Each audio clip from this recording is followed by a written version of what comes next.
What is this woman's deal, and why does it look like she wants to murder me? Why is she carrying a log that seems like it's been covered with a bonnet and a blanket? Perhaps you recognize this lady from somewhere. I mean, I feel like this lady has appeared to me in my dreams before, or must I say nightmares, and I figured you could have had the same experience. The name Lunatic of Étretat was chosen by Hugues Merle to describe this piece. Do you not find the title to be a bit too extreme?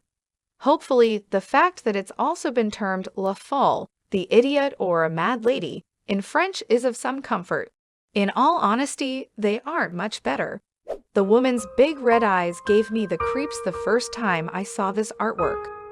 Moments passed before I could tear my eyes away from her pleading features and saw that the object in her arms was not a baby or a pet, but a chunk of wood. As strange as some of the works of art I've seen may be, this one takes the cake.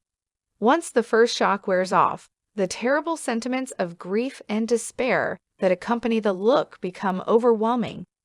She's looking up at us with a cocked head, all protective and possessive. The sharpness of her gaze just adds to the urgency and intensity with which it is directed. Her tear-filled eyes reveal that she has been listening intently. She's sitting on the side of a well in the middle of a forest, and the wind is whipping her hair about like smoke. This bundle of joy is already very special to her. It seems as if she may have even etched a human face into the wood. Her clothing is in such poor condition that it may be considered rags. Her piercing gaze is at odds with the placid manner often shown in artworks from the era. Her body is twisted in tension, her upper body facing in an opposite direction from her bottom half. Are her feet pounding, or is she just getting ready to run? The backdrop trees have bare branches, adding to the desolate, chilly atmosphere. Does she miss her children, or would want to have some?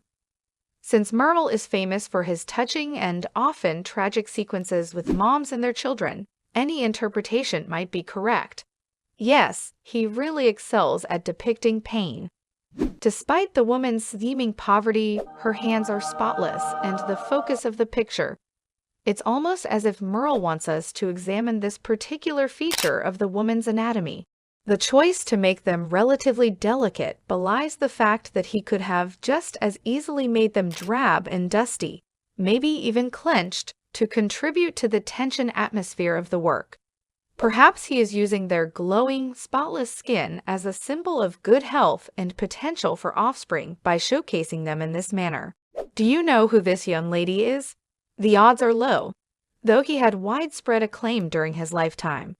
Merle is now virtually forgotten as a creative force. However, I believe we should make the necessary adjustments. The ability to accurately depict human hands and hair is a sign of a skilled artist, and I mean, this says enough, right?